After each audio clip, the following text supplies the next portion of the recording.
This is a 2-pack of olive green boho linen throw pillows I was sent a review from RomanDeco. So let's take a look. It is a 2-pack, 18 by 18 inches. So with pillows, that means you're gonna want an 18 or the next size up 20, so that'll be super full. These are machine washable, but they say don't tumble dry. I guess just hang dry. I'm just gonna put them on right out of the box. This is kind of an envelope closure on the back, but it does have a zipper, which I love, so it'll keep it nice and secure. This is an 18 by 18 inch pillow we're gonna use.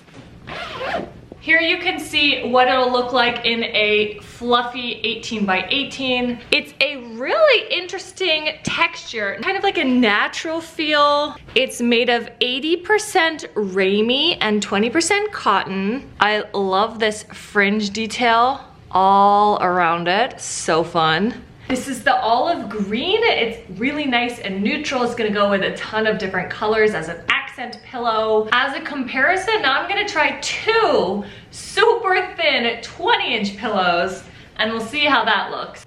18-inch pillow, 20-inch pillow, they're both gonna work great. The 20-inch will kind of fill it out a little better. Just depends which look you prefer or which kind of pillows you have on hand. So cute. Here it is with yellow, cream, and blue. Looks really nice. And here it is, a cream rocker. That looks really nice too. I love these and I know you will too.